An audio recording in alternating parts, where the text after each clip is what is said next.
같이 말씀 보겠습니다. 누가복음 18장 18절에서 23절까지 말씀입니다. 한 절씩 교독하겠습니다. 어떤 관리가 물어 이르되 선한 선생님이여 내가 무엇을 하여야 영생을 얻으리이까? 예수께서 이르시되 내가 어찌하여 나를 선하다 일컫느냐 하나님 한 분 외에는 선한 이가 없느니라. 네가 계명을 안 하니 간음하지 말라, 살인하지 말라, 도둑질하지 말라, 거짓 증언하지 말라, 내 부모를 공경하라 하였느니라. 여짜오되 이것은 내가 어려서부터 다 지켰나이다. 예수께서 이 말을 들으시고 이르시되 내게 아직도 한 가지 부족한 것이 있으니 내게 있는 것을 다 팔아 가난한 자들에게 나눠주라. 그리하면 하늘에서 내게 보화가 있으리라. 그리고 와서 나를 따르라 하시니 그 사람이 큰 부자이므로 이 말씀을 듣고 심히 근심하더라. 네. 오늘 우리에게 주신 하나님의 말씀입니다. 자리에 앉으셔도 좋습니다. 그럼 읽은 부분은 누가복음 18장 말씀이었고요. 2019년 영화인데요. 더룸이라는 영화가 있었습니다. 굉장히 그냥 뻔한 영화입니다. 한 번쯤 상상해 볼 만한. 그러니까 약간 옛날에 아라비안 나이트에 나올 법한 그런 내용이죠. 모든 것을 들어주는, 소원을 들어주는 비밀의 방입니다. 그 외국 영화, 미국 영화, 그 공포 영화 클리세 알죠? 저 집에 귀신 사는데 왜 저기서 살아요? 뭐 그런 얘기도 나오고. 처음 시작할 때 너무 뻔해요. 너무 뻔한데 막 가서 막 자기가 원하는 대로 막 뭐죠? 돈도 막 하면서 떨어지고 비싼 음식, 술 이런 걸 막 먹게 되고 이런 걸 보면 약간의 대리만족도 좀 느끼게 되는 것 같아요. 그래서 되게 약간 무섭지만 좀 재밌게 봤는데 여러분은 어떤 소원을 빌고 싶으세요? 여러분의 소원을 다 들어주는 방이 있다고 한다면 어떤 소원? 코딩 테스트 다 없어져가 뭐 이런 거 그랬어요. 근데 비슷한데 또 좀 다른 책이 있어요. 제프 다이의 조나라고 하는 책이 있는데 이 책에서는 교수 작가가 나오고 여행 가이드가 나옵니다. 이 사람이 그냥 뺄까요? 그냥 안 봐도 될 것 같아요. 이러다 오늘 안 끝날 것 같아요. 네, 그래서 어떤 방으로 인도를 합니다. 그래서 당신이 원하는 것을 이루어주는 방입니다. 당신이 진짜 원하는 게 있다면 그 방에 들어가면 이루어질 겁니다. 라고 했습니다. 교수는 아마 그런 걸 상징할 겁니다. 똑똑하잖아요. 박사도 했을 것이고 자기 나름대로 지식도 있고 자기가 뭘 원하는지 이성적으로 판단할 수 있는 사람이었을 겁니다. 작가는 아마 자신이 원하는 것을 좀 풍성하게 그려낼 수 있는 그런 사람이었을 겁니다. 그 두 사람에게 가이드가 이제 방에 들어가세요라고 하는데 못 들어갑니다. 둘이 주저하죠. 근데 저는 좀 이해가 돼요. 제가 몇 번 설교 때 이런 얘기 했는데 저는 제가 진짜 원하는 게 뭔가라고 하는 것이 궁금하기도 하지만 두렵고 떨리기도 해요. 진짜 내가 원하는 게 뭘까라고 하는 거. 사람들 앞에 그것이 드러난다고 했을 때 나는 어떤 모습이었으면 좋을까 그런 생각이 들어요. 이 더룸 그리고 이 조나라고 하는 이 책을 읽으면서 제 안에서 뭔가 알게 모르게 약간은 부끄러움, 두려움, 염려들이 이렇게 막 떠올 때가 많이 있습니다. 여러분 보이지 않겠지만 위선의 어떤 그림이 지금 떠 있습니다. 화면에. 미국 무신론자들 10명 중에 4명은 기독교 신앙을 의심하는 이유로서 첫 번째를 종교인의 위선이라고 꼽았습니다. 그래서 비종교인들이 보기에는 겉과 속이 다른 신앙의 행태들이 기독교인답지 않다고 판단하는 것이죠. 그리고 미국 기독교 여론조사인 그 조지 바나 그룹에 따르면 이 최근 이제 미국 성인들, 청소년들 사이에 좀 2,000명 넘게 설문조사를 해봤는데 2명 중에 한 꼴, 53%가 자신의 신앙을 의심해봤다고 했고 그 의심하는 이유로서는 종교인들의 위선 그것을 좀 꼽았다고 합니다. 그래서 여러분 그냥 거짓말하는 사람보다 위선 떠는 사람을 더 싫어한다는 네. 안 하는 게 좋을 것 같아요. 네. 감사합니다. 죄송합니다. 제가 매일 쓰고 있기 때문에 이게 문제가 아닙니다. 교회가 문제일 수 있어요. 교회가 문제. 케이블이 문제인 것 같습니다. 고생하셨는데 감사합니다. 이게 안 돼가지고. 노스웨스턴 그 어떤 교수팀에 따르면 사람들은 거짓말쟁이보다 위선자를 싫어합니다. 그러니까 불법 다운로드 이렇게 설문조사했대요. 불법 다운로드 한 사람, 자기는 불법 다운로드 안 한다고 한 사람, 그리고 불법 다운로드를 하는 사람, 뭐 이렇게 이제 그러니까 말이 잘못됐는데 이렇게 얘기했어요. 불법 다운로드 자기가 한다라고 말하면서 하는 사람과 안 한다라고 했는데 하는 사람이 있다. 그래서 그걸 자신이 발견했을 때 누가 더 나쁜 사람인 것 같냐라고 했을 때 사실 결과적으로 똑같은 건데도 불구하고 두 번째를 훨씬 더 도덕적으로 문제가 있다고 비판하더라는 거죠. 그냥 잘못을 저지른 사람보다 거짓말쟁이보다 이 그 위선자들을 더 싫어하는 것이 인간의 심리였습니다. 그래서 행동에 대한 거짓말보다 인격과 인간의 됨됨이에 대한 거짓말들을 사람들은 더 싫어하는 거죠. 지금 여러분은 보이지 않지만 제 사진이 하나 떠 있습니다. 그래서 그 지난주 그 소마 있다 하는 그 현장에서 혜원이가 저를 찍는 줄 알았지만 저는 찍는 걸 몰랐던 척 이렇게 은근히 좋은 각도를 찾아서 이렇게 찍혔던. 근데 더 부자연스러워요. 이 사진을 보니까 더 부자연스럽습니다. 예전에 한 청년을 만난 적이 있는데 똑똑한 친구였어요. 미국에서 대학을 나오고 영어도 잘하고 경제학을 학부생 출신이 아니었어요. 거의 뭐 엄청 똑똑한 친구였는데 대화가 너무 힘들었어요. 굉장히 자기방어적이고 그리고 굉장히 공격적이었어요. 조금만 대화를 했는데 대화하고 싶지가 않더라고요. 근데 저는 이제 목사잖아요. 그러니까 그 친구가 막 얘기하는데 그래서 웃으면서 속으로 계속 욕했어요. 그러다가 못 참고 얘기를 했습니다. 내가 지금 네가 그렇게 얘기하면 내가 좀 무서워해 주기를 원하니? 이렇게 물어봤어요. 그랬더니 이제 그 친구는 마치 이제 전국이라도 찔린 듯이 그런 건 아닌데 하면서 원래 말투가 그래요 하면서 그러더라고요. 그러면서 지금 우리가 친구가 되기 위해서 대화를 하고 있는데 네가 그런 식으로 얘기를 하면 나는 대답하기가 너무 힘들다. 솔직하게 이렇게 말을 했더니 그 친구가 그 뒤로부터는 이제 제 가짜 미소가 너무 힘들었었어요. 아 그렇구나.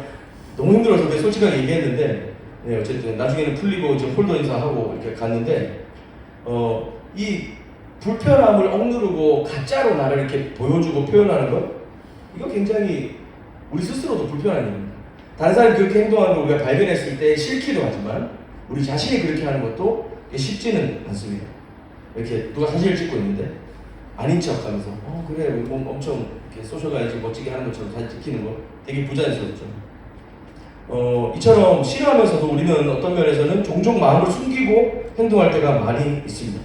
반대의 경우도 있어요. 그러니까 말은 간헐적 단식한다, 다이어트 한다라고 말하면서 제 얘기가 아닙니다. 뭐 이렇게 한다고 하면서 손은 막 음식을 먹고 있고 밤늦게 치킨 시키고 있는 나를 볼 때 이건 위선하고 좀 다른 거죠.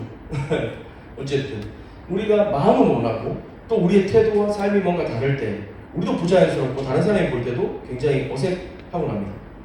오늘 본문에 보면 부자 관리가 등장을 하는데요.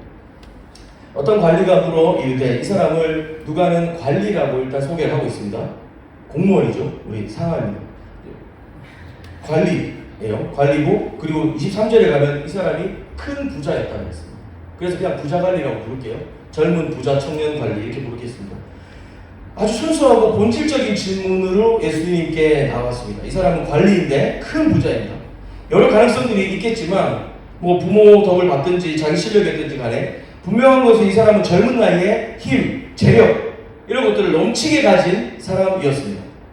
유대인들은 이처럼 젊은 나이에 힘과 권력들을 가진 사람들을 향해서 하나님의 복받은 사람들은 저런 모습일 거라고 생각을 많이 하곤 했습니다. 그래서 아마 칭찬받았던 사람일 겁니다. 사람들 사이에 가면 아마 이 로마 시대니까요. 아마 그런 때 뭐 동네 행사가 있고 하면 꼭 이 부자 청년을 불렀을 겁니다. 그리고 당신이 이 자리에 참여해 주는 것만 해도 우리 자리를 빛내는 것이에요. 아마 그런 얘기를 했을 겁니다. 근데 하나님은 공평하지 않으세요. 이 부자 관리, 이 부자 청년은 신앙도 좋은 것 같아요. 예수님한테 나와서 선생님, 선한 선생님이요, 내가 무엇을 하여야 영생을 얻겠습니까? 라고 질문하는 거죠. 신앙적으로도 관심 있고 질문이 있는 사람입니다. 사실 몰긴 몰라도 이 사람이 굳이 예수님을 찾아올 이유가 없었을지도 모릅니다. 그런데 또 한편 제가 생각해 보니까 이제 뭐 더 얻을 것도 없고 더 자랑할 것도 없이 모든 걸 가진 것 같은 이 사람에게 예수라고 하는 인기 있는 사람과 이렇게 나이스톡 이렇게 하는 것들은 아마 되게 의미가 있지 않을까. 이 사람 나름대로 자기를 좀 드러내는데도 도움이 되지 않을까 모르겠습니다. 이 예수님이라는 사람 자신의 권력과 힘과 재력에 비해서는 별로 소득이 안 되는 그 예수님이지만 찾아와서 예수님과 대화를 합니다. 예수님께 묻죠. 내가 무엇을 하여 영생을 얻겠습니까? 그랬더니 예수님이 대답하십니다. 네가 그 계명을 알고 있잖니. 간음하지 마라, 살인하지 말라, 도둑질하지 말라, 거짓 증언하지 말라, 네 몸을 공경하라. 어디서 많이 들어본 거지 않아요? 십계명의 한 부분이죠. 이 얘기를 합니다. 그랬더니 이 친구가 대답하죠. 이것은 내가 어려서부터 다 지켰습니다. 라고 말하죠. 거짓말이 아닐 겁니다. 착각도 아니고 이 사람은 실제로 율법을 지키면서 살았을 겁니다. 그리고 그 사람들은 그걸 지킬 수 있다고 믿었고 그 동네에서는 그것을 지키는 게 맞습니다. 그랬던 그 삶을 가지고 이 사람은 예수님께 나왔습니다. 영생을 어떻게 얻습니까? 여기서 영생이란 지금 예수님이 영생 여기 있다. 3만 원씩 줄게. 이런 영생이 아니고요. 여기서 영생은 하나님과의 바른 관계 혹은 하나님께서 인정해 주시는 것. 근데 그런 거로 좀 이해하시면 더 좋습니다. 하나님 예수님, 선생님, 내가 어떻게 하면 하나님으로부터 그 인정을 얻을 수 있을까요? 내가 어떻게 하면 하나님께서 나를 이렇게 받아주시고 그리고 나와 이 바른 관계로 함께 하시는 것을 내가 발견할 수 있을까요? 이렇게 얘기하는 거죠. 그래서 어떻게 할까요? 그랬더니 예수님이 너무 식상하다. 조금 패러프레이징이라도 하실 것이지 너무 대놓고 십계명을 그대로 얘기하십니다. 그랬더니 선생님 되게 예의 바른데 여짜오되 내가 어려서부터 다 지켰나이다. 그래서 이제 이 부자 청년이 예수님한테 대답을 하죠. 그러면서 약간 머리를 들이밀었을 겁니다. 쓰담쓰담 해달라고. 사람들 다 보고 있으니까 빨리 잘했다고 칭찬해주세요. 뭐 이렇게 생각했을 거예요. 22절인데 혹시 22절 같이 볼 수 있을까요? 오늘 본문 22절인데 같이 한번 여러분 같이 성경책 꺼내시고 성경책이 핸드폰에 다 있으시군요. 어쨌든 22절 같이 한번 읽어보겠습니다. 시작. 예수께서 이 말을 들으시고 이르시되 내게 아직도 한 가지 부족한 것이 있으니 내게 있는 것을 다 팔아 가난한 자들에게 나눠주라. 그리하면 하늘에서 내게 보화가 있으리라. 그리고 와서 나를 따르라 하시니 라고 했습니다. 이게 다 따라 뭐 그래 이 말이 맞다. 그 한 가지 부족한 게 있다. 그게 뭐냐면 네가 가진 거 다 팔아서 가난한 사람들 나눠줘. 젊은 나이에 어쨌는지 모르겠지만 부와 힘을 다 가졌고 신앙심마저도 좋은 이 나이스한 청년에게 한 가지 부족한 것이 있고 이걸 채워야 된다. 그래야 네가 하나님으로부터 바른 관계에 들어가는 것이고 하나님으로부터 칭찬과 인정을 받을 것이다. 주님 그렇게 얘기해 주시는 겁니다. 예수님이 그렇게 하시는 말씀이 뭡니까? 내게 있는 것을 다 팔아 가난한 사람들에게 나눠주고 나를 따르라 하고 하시오. 그렇게 하나님의 인정을 받을 수 있다. 그 하나님과 바른 관계를 취할 수 있다고 하시는. 이 말을 더 직설적으로는 이런 말로 바꿀 수 있겠죠. 네가 구하는 그 영생, 이미 네가 그것 빼고 다 가졌다고 생각하는 그 영생, 너의 그 관리라고 하는 너의 직업, 그리고 너의 그 풍요로운 이 부유함, 네가 가진 재물 이런 거 다 내려놓고 그 네가 가진 세상의 모든 인정들을 포기해야만 네가 그 하나 찾겠다고 하는 그 하나님의 인정을 받을 수 있다. 라고 예수님 대답하십니다. 그때 23절에 보면 그 사람이 대답하지 않습니다. 그냥 그 사람의 행동만 독백처럼 기록되어 있습니다. 그 사람이 큰 부자이므로 이 말씀을 듣고 심히 근심하더라. 계명을 다 지켜야겠습니다. 이 사람은 어떻게 얘기했냐면 내가 어릴 적부터 다 지켰나이다 그랬습니다. 사는 내내 했던 겁니다. 축구선수로 치면 이강인 같은 사람이죠. 연령대별로 엘리트 훈련과 교육을 다 받았고 모든 그 연령대별로 이 사람은 최고로 인정받았던 사람이었을 겁니다. 분당우리, 사랑의 교회, 온누리 교회에서 제자반을 수료하고 리더도 하고 엘더도 하고 사역팀도 하고 아울리치도 하고 온갖 봉사하고 해외도 가보고 뭐 했던 사람인 겁니다. 게다가 세상 일도 잘 풀려서 직장도 금방 좋은데 들어가서 연봉도 빵빵 터지고 그냥 군대에서 받은 월급 모아갖고 주식 넣었는데 그게 또 빵빵 터져가지고 막 부자가 됐어요. 직장도 좋습니다. 지금 그런 사람이에요. 다들 예수 믿으면 저렇게 되는 거라고. 야, 이거 봐라. 예수 믿으니까 우리 청년처럼 되는, 너도 이 봤지? 이 형처럼 돼야 돼. 이 형이처럼 돼야 돼. 그렇게 막 칭찬합니다. 사람들은 부러워하기도 하고. 그럼 그에게 예수님은 너가 원하는 그 영생, 네가 모든 걸 가졌지만 네가 지금 찾고자 하는 그 영생이라는 것을 얻기 위해서 너에게 필요한 것은 너를 지금 설명하고 규정하고 있고 너를 표현하고 있는 그런 것들 다 내려놔. 네가 관리로서 가지고 있는 힘도 부자로서 누리고 있는 풍요도 나눠주라. 그리고 나를 따르라. 영생 없는 법을 물어봐서 예수님은 충실하게 답을 해주셨는데 이 친구는 대답이 없습니다. 그 사람이 큰 부자이므로 이 말씀을 듣고 심히 근심하더라. 이 짧은 문장에 이 부자 청년의 문제와 근심들이 다 담겨져 있습니다. 큰 부자라서 근심하는 거죠. 저는 그래서 이 친구의 이 질문, 예수님께 영생을 어떻게 하면 얻을 수 있습니까? 라고 하는 질문이 너무 순수하고 아름다운 질문일 수 있지만 그 친구의 진짜 마음이 가려져 있는 질문이라는 생각입니다. 그 친구의 진짜 마음이 가려져 있는 질문. 좋은 질문입니다. 그러나 이 질문을 통해서 이 사람의 진짜 마음은 탄로난 것입니다. 그에 반해 누가복음 우리 읽었던 18장 말고 그 다음 장 19장에 가면 다른 부자 관리가 한 사람 더 등장합니다. 누굴까요? 짜잔, 나와야 되는데 안 나왔어요. 네. 누가복음 19장 2절에서 10절인데요. 보면 2절이 이렇게 나옵니다. 삭개오라 이름하는 자가 있으니 세리장이요 또한 부자니라. 누가는 아마 이 부자 청년과 삭개오를 일부러 연결시켜서 배치를 해놨을 겁니다. 흥미롭게도 부자 청년 이야기를 잠시 끊은 후 부자 청년은 대답을 못했어요. 대답을 나를 따르라 했는데 근심하며 돌아갑니다. 아마 돌아서는데 등에 구찌 막 써있고 이랬겠죠. 마차를 타는데 차가 막 엄청 크고 막 비싼 그 큰 부자라서 근심하면서 그 말을 떨어뜨리면서 이렇게 막 갔나 보죠. 그 이야기를 잠시 끊은 후에 부자 청년과 똑 닮은 그러나 전혀 다른 한 사람 이야기를 언급합니다. 세리장이었고 매국노 같은 사람이었죠. 돈을 열심히 벌어서 부자였을 겁니다. 이 사람은 돈을 벌 수밖에 없습니다. 세금은 맨날 걷으니까요. 로마가 그걸로 먹고 살았으니까. 그런데 자기 민족들의 이 등골에 빨대 꽂아서 먹고 사는 사람이었기 때문에 엄청난 부자였을 것입니다. 관리였기 때문에 힘도 있었겠지만 스스로 떳떳하지 못했고 사람들한테 인정받는 부자는 아니었을 겁니다. 아까 부자 청년하고 차이점이죠. 그러나 이 삭개오도 부자입니다. 의도적으로 부자 권력자인 그 아까 관리이며 큰 부자였던 그 부자 청년 다음에 세리장이요 또한 부자다 라고 하면서 삭개오를 소개합니다. 근데 이 사람은 손가락질 받았기 때문에 예수님이 여리고로 오신다는 얘기를 듣고 자기 동네 오신다는 얘기를 듣고 뭔가 만나보고 싶긴 한데 떳떳하지 못한 거지. 아까 그 부자 청년은 하면서 이렇게 잠시만요 실례합니다 excuse me 이러면서 막 사람들 해치고 가서 선생님 하면서 이렇게 했을 텐데 삭개오는 그렇게 못하는 거예요. 그래서 돌 무화과 나무 위에 올라가서 예수님을 바라봅니다.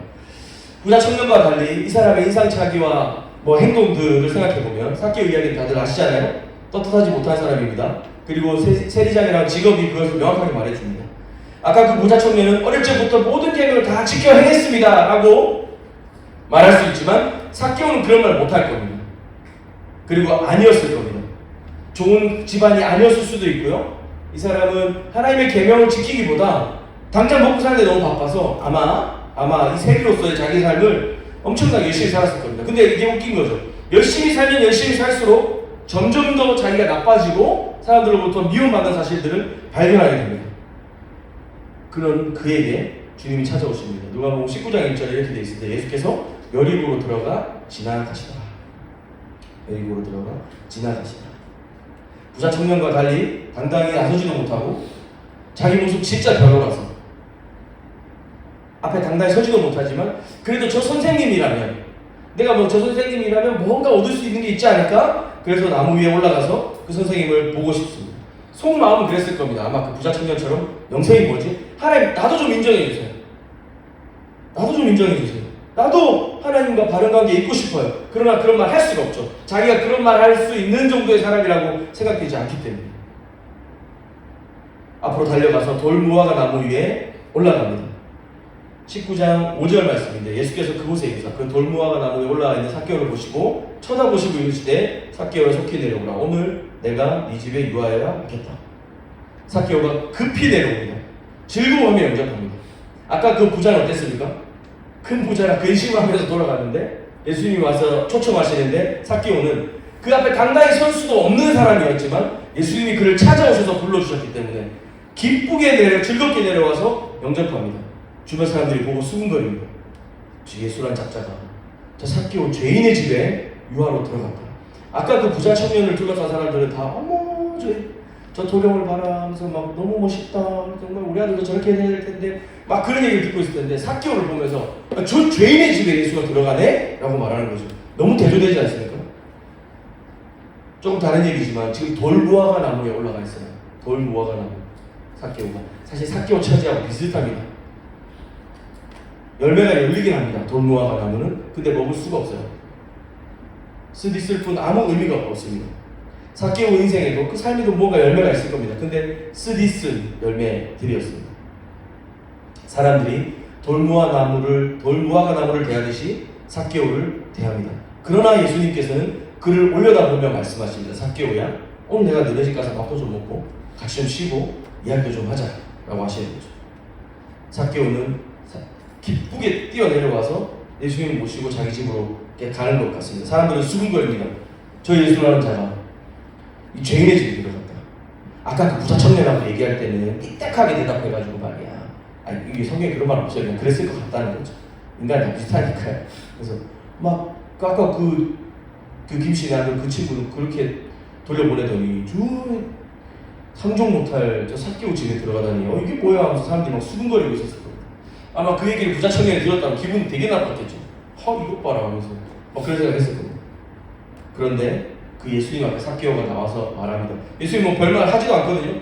근데 8절에 보면 19장 8절에 삭개오가 서서 주께 여짜오되 주여 보시옵소서 이렇게 말합니다. 내 소유의 절반을 가난한 자에게 주겠사오며 만일 누구의 것을 속여 빼앗은 일이 있다면 내 갑절이나 갚겠나이다 라고 얘기합니다. 앞에 부자 청년 이야기가 좀 대조되지 않습니까? 계명을 다 지켜 행한 그 사람에게 주님이 요구하신 것은 네가 그 다 지켜 행한 너의 삶, 인정받고자 하는 너의 그 온전한 모습, 네가 가진 힘과 권력들을 내려놓고 나를 따르는 것을 말했는데 삭개오는 아무 말 안 했는데 예수님 그냥 그 집에 들어가실 걸 하셨는데 삭개오는 와서 마치 예수님이 부자 청년에게 했던 그 말을 그대로 반복하기나 하듯이 지금 내가 내 소유를 다 팔아 나눠주겠습니다 라고 하는 거죠. 의도적으로 이 두 인물의 대화와 행동들을 대조시키고 있는 겁니다. 겉으로 봤을 때 신앙적이고 힘, 돈, 위치, 지위까지 다 갖춘 부자 청년이었습니다. 또한 그와 같이 돈도 많고 힘도 있고 권력도 있는 사람, 물론 사람들의 조롱을 받긴 했으나 그리고 전혀 신앙적이지 못했고 그럴 만한 환경도 되지 못했을 겁니다. 그랬던 세리장 삭개오 이 두 사람을 연결시키고 있습니다. 부자 청년은 어릴 적부터 내가 그 계명을 다 지켜왔습니다. 주님. 어쩌면 지금 진짜 영생이 필요하고 하나님과 바른 관계가 필요하다기보다는 이미 자신이 가지고 있는 자기의 신앙의 연수와 그 과거의 자신의 어떤 모습들을 가지고 사람들 앞에 인정받고 싶었는지도 모르겠습니다. 그러니 어떤 학자들은 그 질문을 이렇게 읽어야 된다라고 반문하는 거죠. 그 부자 청년이 영생을 어떻게 하면 얻습니까? 라고 이렇게 몰라서 묻는 질문이 아니라 예수님, 선한 선생님, 저 정도면 영생이 있어야 되지 않을까요? 라고 이렇게 읽는 것이 차라리 바른 뉘앙스라고 하는 거죠. 반면에 삭개오는 어떻습니까? 이 사람에게 교회 생활이 있었겠습니까? 처음에는 기웃거려 받겠지만 거절당했을 거예요. 세리 같은 걸 놓을 것이 아니다 라고 했을 거예요. 신앙생활을 제대로 못했을 겁니다. 자신의 삶이나 자신의 행동들이 어느 순간 부정하고 더럽고 자기도 그렇게 하고 싶지 않은데 더 이상은 어떻게 할 수 없는 그 자책과 또 그 부득이함 사이에서 왔다 갔다 하면서 했을 겁니다. 그러나 예수님이 보고 싶었습니다. 그리고 그 예수님을 보고 예수님이 그를 찾아오자 이 사람은 과거에 자신의 그 추악하고 어쩌면 부자 청년에 비해서 아무것도 내세울 것이 없을지라도 주님 내가 가진 것을 다 팔아서 나눠줘. 지금부터라도 영생을 얻은 사람처럼 살아가고 싶습니다 라고 얘기하는 겁니다. 저는 이 대답에서 이 삭개오의 대답에서 아까 부자 청년의 그 질문은 마음이 가려진 질문이라면 이 삭개오의 대답은 마음이 드러난다. 돈이 있으니까 나눠주겠지 그런 생각 하십니까? 있는 사람들이 하는 짓이지 그렇게 생각하세요? 아니에요. 저 사람 분명히 대조하고 있습니다. 정도면 영생이 있어야 되지 않나라고 질문하는 그 숨겨진 교만하고 위선적인 마음 반면에 그 겉모습으로 돌무화과 나무 같은 그 삭개오의 인생 가운데 예수가 그 삶을 찾아오자 이 사람은 자신의 삶을 다 드러내어서 내가 팔아 소유를 나눠주겠습니다 마음이 드러난 대답으로 예수님 앞에 고백하고 있는 겁니다. 우리 마음은 사실 쉽지 않습니다. 저와 여러분이 이 부자 청년이나 삭개오만큼 부자라서 그렇게 크게 근심하고 다 팔아서 나눠주겠습니다 그런 건 아니겠죠. 그러나 우리도 우리의 이 신앙생활을 좀 들여다볼 때 마음이 가려진 질문들 있지 않습니까? 마땅히 내가 감당하고 있는 사역과 봉사와 하는 일들이 하나님께 인정받아야지 당연한 것이 아닌가라고 하는 생각? 그러나 우리는 겸손이라는 미덕이 있기 때문에 또 한편으로는 전혀 신앙의 훈련이라든지 이런 것들은 아닐지라도 그 삶을 통하여서 마음이 드러난 대답으로 우리도 우리 마음이 어떻게 들어가는지 잘 모르고 답답할 때 또 때로는 그 길을 잃어버릴 때도 많이 있을 겁니다. 로마서 8장 26절 28절 말씀인데 이렇게 되어 있습니다. 성령도 우리의 연약함을 도우시나니 우리는 마땅히 기도할 바를 알지 못하나 오직 성령이 말할 수 없는 탄식으로 우리를 위하여 친히 간구하시니라. 마음을 살피시는 이가 성령의 생각을 아시나니 이는 성령이 하나님의 뜻대로 성도를 위하여 간구하십니다. 우리가 알거니와 하나님을 사랑하는 자 곧 그의 뜻대로 부르신 자들에게는 모든 것이 합력하여 선을 이루느니라. 우리는 우리 마음이 무엇에 가려져 있는지 무엇이 드러나 있는지 사실은 잘 분별이 가지 않습니다. 가끔은 우리가 예배를 드리고 주님 앞에 나와 있지만 가끔보다 훨씬 자주 도대체 내 마음은 어디에 있는가 제대로 발견하지 못할 때도 많이 있습니다. 그러면 어떻게 해야 되는가? 성경은 우리에게 도전합니다. 얘야, 내가 너에게 있지 않니? 성령이 우리 가운데 오셔서 우리의 약함을 도우신다고 하십니다.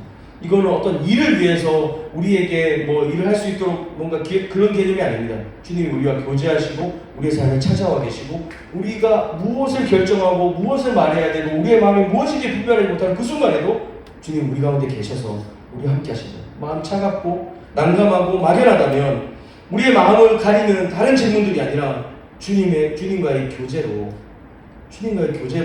나아가야 됩니다. 그리고 우리는 우리 할 일로 계속 가는 겁니다. 그 부자 청년처럼 때로는 삭개오처럼 우리의 마음이 어디에 있는지 흔들리며 복잡하게 살아갈 때라도 성령님이 우리 가운데 계셔서 우리를 찾아오시고 우리와 교제하기를 원하시고 우리와 함께하기를 원하십니다. 그것을 믿는다면 우리는 28절 말씀이 다시 우리의 삶을 얼마나 격려하는지 모르죠. 하나님 사랑하는 자 곧 그의 뜻대로 부르심을 입은 자들에게는 모든 것이 합력하여 선을 이룹니다. 그분의 뜻이 우리를 찾아오신 그 주님의 역사와 일하심을 통해서 이루어진다는 거죠. 여러분 보이진 않겠지만 우리 지난주 새생명 축제 사진이 여기 있습니다. 잘 마쳤습니다. 잘 마쳤고 너무 좋았습니다. 두 가지 통찰이 있었어요. 하나는 마지막 설교를 이제 정리하고 올라가려고 했을 때 그 소마 우리가 이어가다라는 의미에서 있다였지만 저는 거기 함께 예배하고 있는 여러분을 보면서 이것이 그리스도의 몸이구나라고 하는 좀 딱 주님이 제 마음 터치하시는 그런 시간이 좀 있었어요. 이들이 여기 있는 것만으로 우리가 교회구나 라고 하는 감동이 좀 있었습니다. 그래서 너무 감사했고 또 하나는 이거였어요. 이거 이제 끝나고 나서 정리를 하고 이만하면 되는 거 아닌가? 그런 생각이 들었어요. 이 정도만 했으면 됐지. 진짜 대단하다. 너무 고생했다. 멋있다. 이런 생각을 하는데 순간 우리는 부자 청년 아니고 이 세리장 삭개오 같은 영성이 필요하다는 생각이 들었습니다. 하나님의 은혜가 필요한 존재. 우리 열심히 우리를 다 규정할 수 없도록 하는 것이죠. 오직 우리를 찾아오셔서 우리와 함께 그 사랑의 교제, 그 인격적인 관계를 원하시는 그분과 함께 하는 것을 갈망할 필요가 있다. 우리는 너무 멋있고 좋은 사역을 했습니다. 의도한 대로 좋은 결과들을 냈습니다. 보통 교회들이 할 수 있는 일일까요? 저는 이 청년들이 얼마나 이렇게 아름답고 귀한 성경들을 할 수 있는가 너무 감동이 되었습니다. 그러나 제 안에 나도 모르게 어떻게 하면 영생을 얻을까요? 부자 청년처럼 묻고 있는 것을 발견했습니다. 이미 알고 있음에도 하나님께 인정받고 싶고 뭔가 세상으로부터 인정받고 싶은 제 그 흉물스러운 제 마음의 욕망들이 일어나는 것을 보았습니다. 그러면서 우리가 이 새생명 축제를 마무리하고 또 새로운 계절로 넘어가면서 여러분에게 도전하고 싶습니다. 여러분, 우리가 부자 청년처럼 마음이 가려진 질문으로 살아가지 않고 마음이 드러난 대답, 마음이 드러난 삶으로 삭개오와 같은 영성이 우리 안에 있었으면 좋겠습니다. 우리는 자주 우리의 겉모습과 또 우리의 속마음을 속입니다. 스스로도 속이고 다른 사람들에게 속아지기도 하죠. 그러나 여러분, 삭개오가 예수 만나고 나서 갑자기 막 회개하고 엄청난 어떤 삶을 살았는지 잘 모르겠습니다. 그러나 그가 가졌던 마음의 짐들이, 또 양심의 가책들이, 그가 잘 살았던 삶이 있었고 열심히 있었고 훈련이 있었기 때문이 아니라 어떤 의미에서는 부정적이었던 자신의 절망과 실패와 그 낮아진 삶에 대한 인정이 예수를 만났을 때 예수님께 대한 진짜 마음이 드러난 고백으로 나오게 되는 것을 좀 봅니다. 나의 한계와 연약함들을 직면하고 대면하면서 우리는 함께 모이면 30명, 40명이 함께 모여서 수련회도 할 수 있고 이런저런 사역도 할 수 있고 또 뭔가 우리가 이 동네에서 굉장히 의미 있는 그 뭔가를 만들어내는 것도 사실입니다. 그러나 그것이 우리를 세우고 만들어가는 것이 아니라 삭개오와 같이 그런 일을 하면서도 제가 그렇게 생각한 것처럼 매주 반복되는 예배와 GBS와 여러분의 삶과 일상 속에서 이사운동이나 이런 경건 생활들이 아무 여러분 삶을 새롭게 만들거나 변화시키거나 가슴 뜨겁게 하거나 그렇게 하지 못하는 것 같을 때라도 오히려 그럴 때라도 우리 마음속에 말할 수 없는 탄식으로 우리 왜 중보하시는 그분과 함께 그분 앞에 삶으로 대답하는 그렇게 마음이 드러나는 대답들이 우리 가운데 있었으면 좋겠습니다. 우리의 욕망과 또 우리의 이 추악하고 연약한 자아들을 솔직하게 마주하고 들여다보면서 신앙적이고 선해 보이는 겉모습이나 가면이나 숨겨진 그런 모습들이 아니라 우리가 거룩하신 하나님 앞에 우리의 마음속에서 우리의 삶을 살피실 뿐만 아니라 우리의 마음을 감찰하시는 그분 앞에 진지하고 또 겸손하게 그렇게 좀 살아갔으면 좋겠어요. 큰 부자라서 근심하며 돌아가는 삶이 아니라 삭개오처럼 삶으로 반응하고 하나님 앞에 그렇게 살아갈 수 있으면 좋겠습니다. 데살로니가전서 1장 말씀을 읽어드리고 말씀을 좀 마무리하려고 하는데요. 1장 4절에서 7절까지 말씀입니다. 하나님의 사랑하심을 받은 형제들아 너희를 택하심을 아노라. 이는 우리 복음이 너희에게 말로만 이른 것이 아니라 또한 능력과 성령과 큰 확신으로 된 것이니 우리가 너희 가운데서 너희를 위하여 어떤 사람이 된 것은 너희가 아는 바와 같으니라. 또 너희는 많은 혼란 가운데서 성령의 기쁨으로 말씀을 받아 우리와 주를 본받은 자가 되었으니 그러므로 너희가 마게도냐와 아가야에 있는 모든 믿는 자의 본이 되었느니라. 지나간 우리의 어떤 시간들, 우리가 쌓아왔던 것들 중요하지만 지금 다시 여러분이 도전하고 싶은 것은 그리스도를 닮아가는 것. 복음이 우리의 삶에 나타나고 같이 이렇게 드러나는 삶을 선택하고 믿음으로 그 길을 함께 걸어갈 수 있으면 좋겠습니다. 동천동 503에 뿌려져서 조금씩 뿌리를 내리고 싹을 틔우면서 우리가 무언가가 되어져 가고 있습니다. 그런데 부자 청년과 같이 우리가 너무 많은 것을 가져서 근심하는 삶 아니고 삭개오처럼 연약하고 한계도 많고 부족하지만 그리스도 그분과 함께 우리의 삶이 이렇게 우리의 마음이 드러나 버리는 그런 솔직하고 그 진지한 어떤 신앙의 삶들이 우리 안에 있었으면 좋겠습니다. 같이 찬양하고 기도하겠습니다.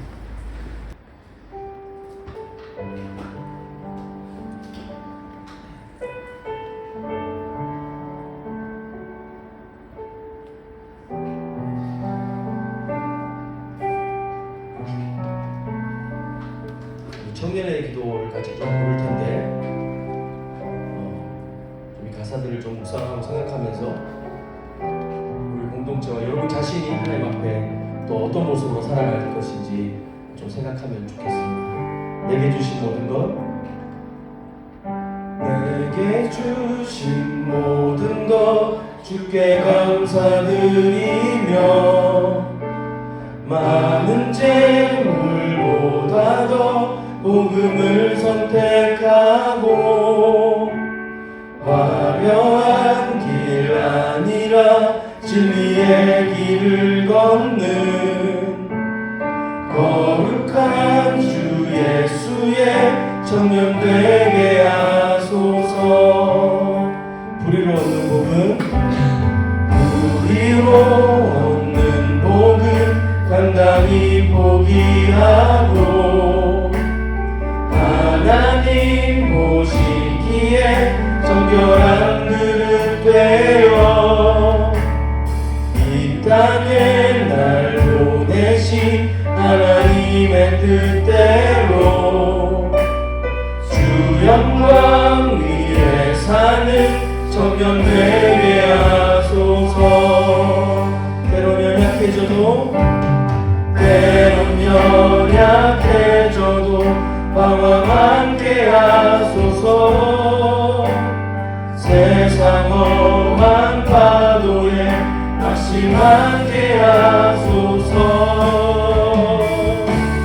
청년의 시절 지날 때 날 지으신 주님 뜻대로 하나님 예배하는 삶, 복음을 전하는 삶, 그렇게 살길 기도합니다.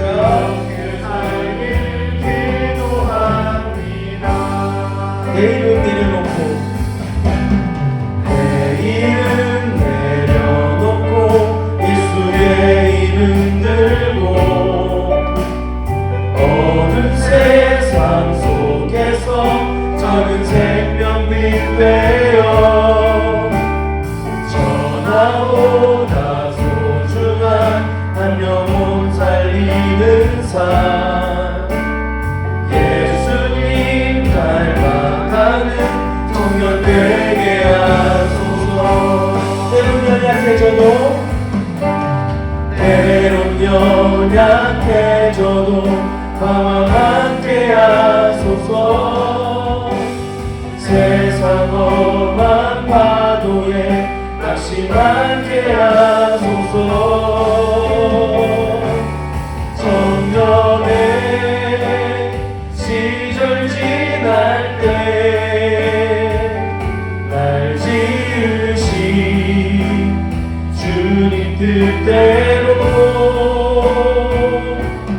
하나님 예배하는 삶, 복음을 전하는 삶, 그렇게 살길 기도합니다. 청년의 시절 지날 때 청년의 시절 지날 때 날 지으신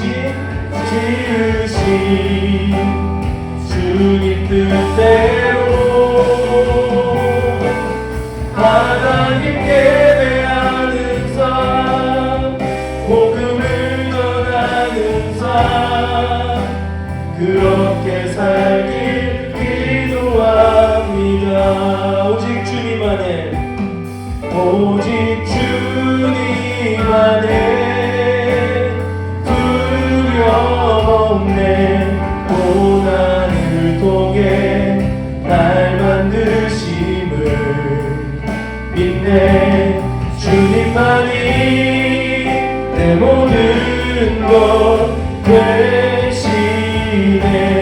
주의 강한 손 날 붙드시네. 오직 주님만의 소망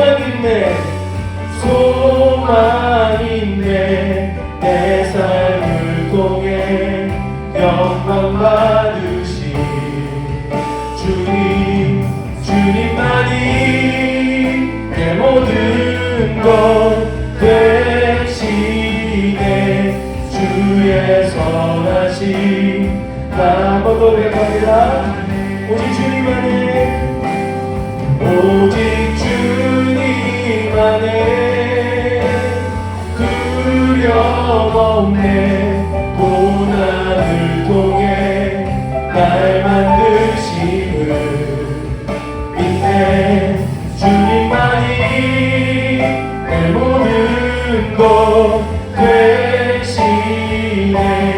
주의 강한 손 날 붙드시네.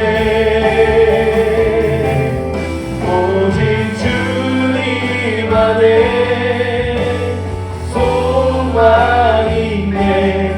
내 삶을 통해 영광 받으신 주님만이 내 모든 것 되시네. 주의 선하심 나 노래하네. 같이 한 가지만 주님 앞에 좀 붙잡고 기도했으면 좋겠는데, 우리가 이제 우리 공동체를 섬기고 이렇게 사역으로 섬기고 수고하시는 분들은 여러분의 그 수고의 시간들 넘어 여러분의 그 많은 실수와 연약함에도 불구하고 여러분을 인내하시고 참아주시고 여러분 삶을 붙드시는 하나님 앞에 다시 한번 은혜를 구하며 기도했으면 좋겠고요. 우리 리더들, 엘더들, 우리 지체들을 돌보고 섬기면서 자신의 연약함과 함께 부딪힐 때가 많습니다. 마음이 상하고 지칠 때가 있습니다. 낙담되고 참 남몰래 흘린 눈물의 시간들이 많을 겁니다. 그 시간이 여러분을 마음이 드러난 대답으로 하나님이 기뻐하시는 줄로 믿었으면 좋겠습니다. 그리고 함께하는 우리 모든 지체들 가운데 여러분 인간관계가 어렵습니까? 예배 함께하는 시간들이 쉽지 않습니까? 여러분이 이 교제하고 공동체 안에서 어떤 시간들과 삶을 따라가는 것이 어렵습니까? 괜찮습니다. 여러분의 그 부딪힘과 그 부득이함과 그 막막함과 때로는 어려운 시간들이 하나님을 발견하고 그 주님 앞에 믿음으로 그 은혜를 얻을 수 있는 기회가 될 줄로 믿습니다. 하나님 이 시간 우리의 마음을 만져주시고 하나님 우리에게 주님 세상에 줄 수 없는 위로를 우리 삶을 붙잡아주시고 돌무화과 나무 위에서 주님 한번 바라보려고 고개를 빼고 들여다보았던 삭개오와 같이 우리의 삶으로 우리의 마음이 드러난 대답으로 살아갈 수 있도록 주님 우리의 삶을 인도하여 주십시오. 그렇게 같이 한번 기도하며 주님께 나가도록 하겠습니다. 함께 기도하겠습니다.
주님 우리를 너무나 사랑하시고 주님 우리를 너무나 기뻐하시며 우리 만나는 것을 너무나 기뻐하시는 주님, 말할 수 없는 탄식으로 우리 마음 가운데 함께 하셔서 무엇을 기도해야 될지 모르고 과연 우리의 마음이 어디에 있는지 그렇게 혼란하고 막연하고 잘 보이지 않을 때도 우리 안에 찾아오셔서 우리의 마음을 감찰하시고 돌보시는 주님, 이 시간 우리가 하나님 앞에 또 진지하고 정직하게 은혜를 구합니다. 우리의 연약함과 우리의 넘어짐과 우리의 한계들 속에서 때로 노력해보고 최선을 다해봐서 뭔가 이룬 것 같지만 더 이루어야 되는 것 같은 이 목마름 속에 살아가는 우리의 일상들 속에서 하나님 마음을 가리는 질문들이 아니라 마음을 드러낸 대답과 삶으로 주님과 동행하며 믿음으로 걸어가고 싶습니다. 그런 공동체 되게 해주시옵소서. 그런 주님의 만지심과 주님의 그 터치와 일하심이 있는 공동체 되게 해주시옵소서. 주님의 사랑을 그렇게 날마다 누리며 경험하는 우리가 되게 해주시옵소서. 주님 감사합니다. 사랑합니다. 예수님 이름으로 기도합니다. 아멘. 이렇게 자리에 일어나서 결단의 찬양 주님께 올려드리겠습니다.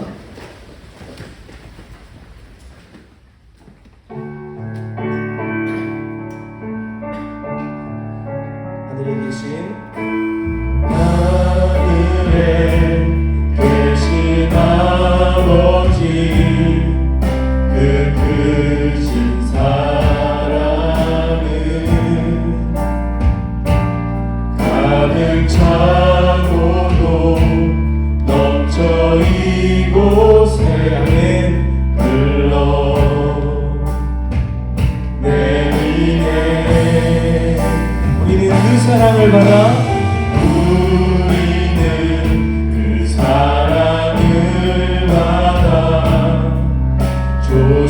조심스레 이어가네. 당신의 나라에 살아갈 이웃들 위해 아버지의 사랑으로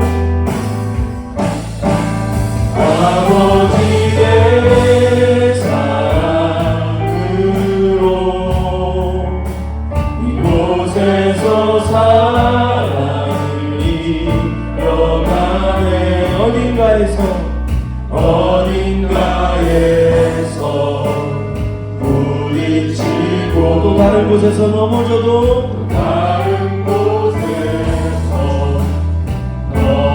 아버지의 사랑으로 아버지의 사랑으로 우린 한 번 더 일어서네. 우린 한 번 더 일어서네.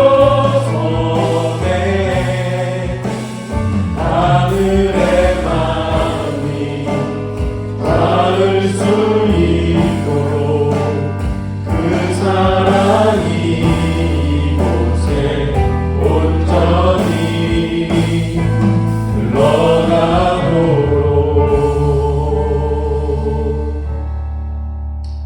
흘러가도록. 이제는 우리를 찾아오셔서 우리의 중심을 살피시는 그리고 사랑으로 붙드시는 우리 주 예수 그리스도의 은혜와 다함이 없으신 아버지 하나님의 그 놀라우신 계획과 그 풍성한 사랑과 우리의 마음을 감찰하시며 늘 함께하게 기뻐하시는 성령님의 동행하시고 위로하시고 온전케 하심이 지금 이곳에 모여 머리 숙여 하나님께 은혜를 구하며 우리의 삶의 자리에서 일상에서 교회 공동체 안에서 우리의 한계와 연약함을 인정하고 수용하고 그 가운데 마음이 드러나는 참된 삶과 대답으로 살아가기를 원하는 사랑하는 우리 송화천연구 모든 형제 자매들에게 이제부터 영원토록 항상 함께 있을지어다. 아멘.